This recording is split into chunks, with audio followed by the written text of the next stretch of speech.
कंजूस सास। सुरेखा अपने पति देव, बेटे अर्जुन और बहू गीता के साथ अपने एक छोटे से घर में रहा करती थी। सुरेखा बहुत ही कंजूस किस्म की औरत थी। ऐसे ही एक दिन सुरेखा हाथों में सब्जी का थैला लेकर मार्केट जाने लगती है। तभी उसका पति देव सुरेखा से कहता है, अरे भाग्यवान, बाजार जा रही हो तो कुछ पतंगे ले आना, कल मकर संक्रांति है ना। तभी वहाँ सुरेखा की बहू गीता भी आ जाती है और वो अपनी सास से कहती है, और माँ जी साथ में दही, चूड़ा, गजक, रबड़ी, मूंगफली ये सब भी ले आना। पता नहीं कैसा पति, बहू और बेटा मिला है, हर समय पैसे को उड़ाने की सोचते रहते हैं। ये नहीं कि कुछ पैसे बचा लो और इन फिजूल के खर्चों को कम करो।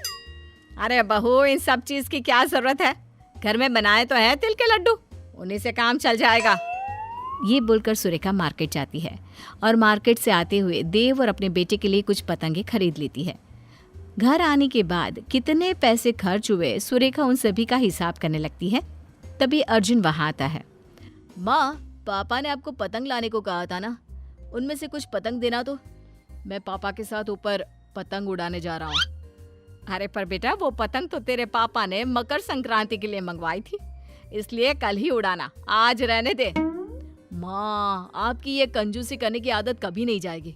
आप मुझे पतंग दो, कल के हम कल देख लेंगे।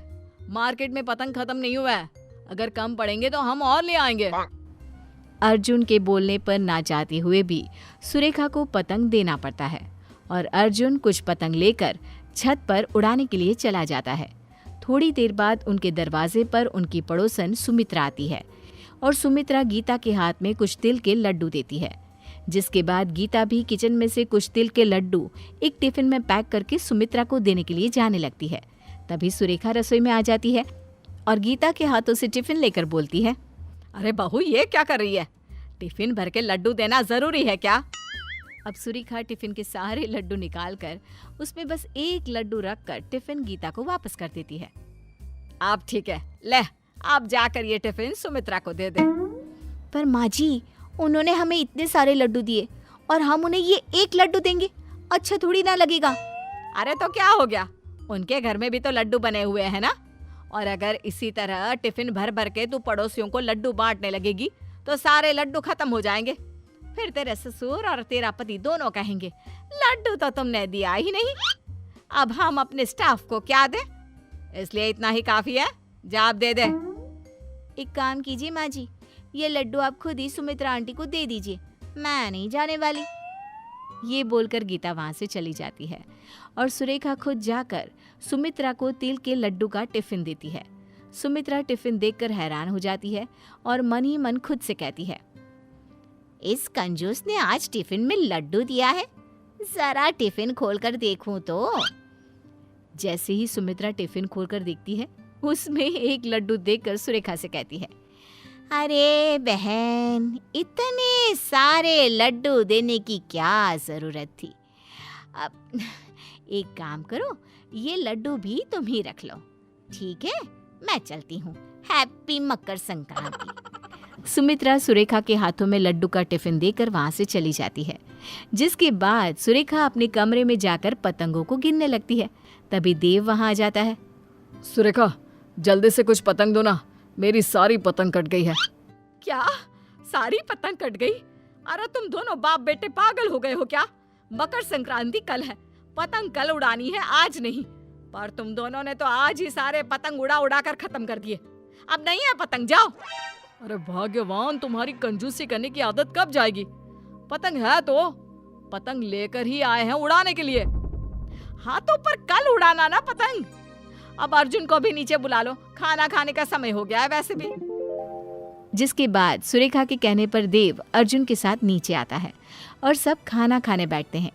खाना खाने के बाद गीता सबके लिए तिल के लड्डू लेकर आती है और सबको 2-2 तिल के लड्डू दे देती है।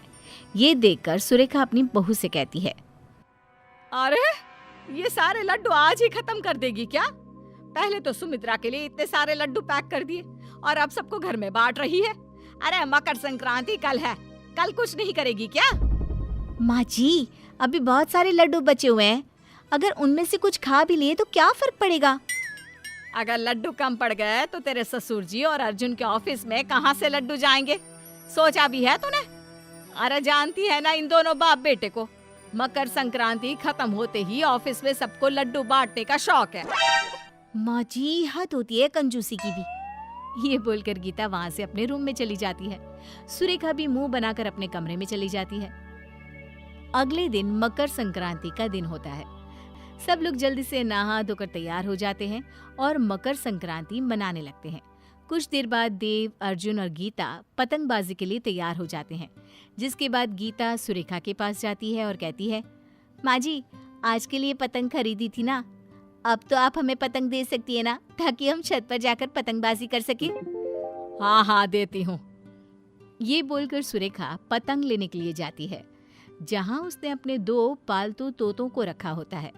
उन तोतों को देखकर सुरेखा खुद से बोलती है, सबको पतंग उड़ाने की पड़ी है, पर कोई एक बार भी इन बेचारे पक्षियों के बारे में नहीं सोचता जो खुले आसमान में उड़ रहे होते हैं। पतंग उड़ाने की वजह से न जाने कितने पक्षी घायल हो जाते हैं और अपनी जान से हाथ धो बैठते हैं। पतंग उड़ाने के लिए सब पूरी तरह से तैयार हो जाते हैं और अपनी सेफ्टी भी कर लेते हैं ताकि उन्हें चोट ना लगे, पर पक्षियों के बारे में कोई नहीं सोचता। ये बोलकर सुरेखा सारे पतंग लाकर गीता को दे देती है। तभी वहां देव और अर्जुन आते हैं और कहते हैं, क्या कर रही हो गीता? हम कब से तुम्हारा छत पर इंतजार कर रहे हैं और तुम हो जो पतंग लेकर नीचे खड़ी हो। अच्छे से तैयारी कर लेना। हाँ हाँ भाग्यवान, पूरी तरह से तैयारी कर ली है, कुछ नहीं होगा हमें अब। चलो अब। मैं आप सबकी नहीं, उन मासूम पक्षियों की बात कर रही हूँ जो बोल भी नहीं सकते। न जाने आज कितने मासूम पक्षी इन पतंग के मंझों से घायल हो जाएंगे। आप लोगों का क्या है, आप तो मजे कर लेंगे, पूरे दिन पतंग उड़ा लेंगे, पर जान से हाथ कौन गवाएगा? ये पक्षी। आप लोगों को एंजॉय करना है, पतंग उड़ाना है, जाओ जाओ भाई आप। सुरेखा की बातें सुनकर तीनों हैरानी से एक दूसरे को देखने लगते हैं और फिर पतंग नीचे रख देते हैं। गीता अपनी सास से कहती है, माँ जी, आपने सही कहा, हमारी वजह से आज के दिन पता नहीं कितने निर्जीव पक्षी घायल हो जाते हैं, वो अपनी जान से हाथ गंवा बैठते हैं। आपने आज मेरी आंखें खोल दी। मैं आज ये पतंग नहीं उड़ाऊंगी, बाकियों को उड़ाना है तो उड़ा सकते हैं। सुरेखा, तुम भले ही कंजूस हो, पर आज तुमने हम सबको एक बहुत अच्छी सीख दी है, इसलिए आज से हम लोग भी पतंग नहीं उड़ाएंगे और ऐसे ही मकर संक्रांति मनाएंगे। सही कहा पापा, हम हमेशा अपना मजा पहले सोचते हैं, लेकिन कभी उस मजे में किस तरह इन बेजुबानों को नुकसान पहुंचा रहे हैं वो नहीं सोचते। पर आज के बाद ऐसा नहीं होगा। जिसके बाद गीता, देव और अर्जुन पतंग नहीं उड़ाते और उसकी जगह परिवार के साथ समय बिताना, छत पर बैठकर दूसरे लोगों को देखना और पड़ोसियों के साथ गप्पे लगाना, गेम्स खेलना और इस तरह दिन का मजा लेना जारी रखते हैं।